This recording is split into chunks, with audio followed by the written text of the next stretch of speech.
Hello mga Lodi! Sa video na ito, ituturo ko kung paano i-convert ang number sa Word. Bago muna ang lahat, linawin ko lang na walang function sa Excel para ma-convert ang number sa Word.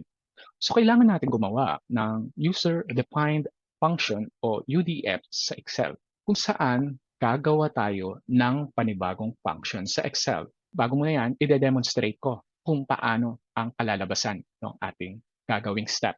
So nakikita natin dito sa ating Excel, si 3 yung 8,457 at i-convert ko sa number sa Word. So equal num text, type natin,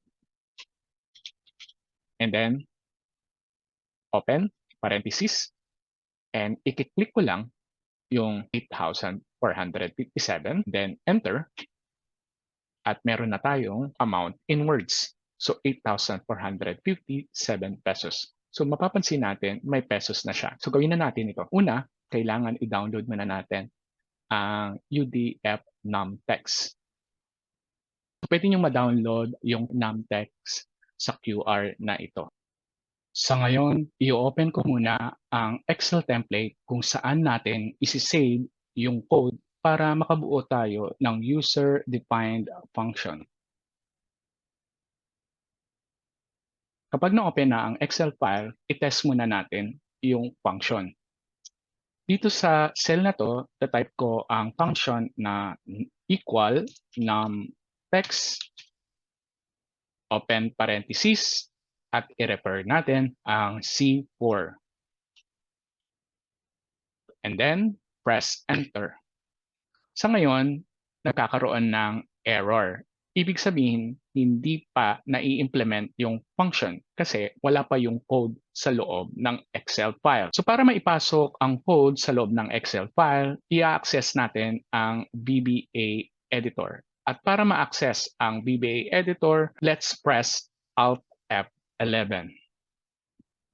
Dito sa VBA editor, makikita natin sa kaliwang bahagi ng window yung project window. Dito natin ipapasok yung code. Una, i-right click lang natin ang template sa project window, import file.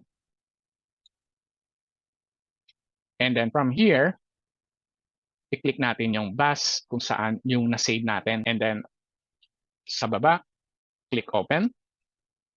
And then, ngayon, nandito na ang ating code. So close ko na. Tingnan natin kung gumana yung ating formula. So, double click and press enter. Ayan na. Ulitin natin. Delete ko lang. Equal num text, select,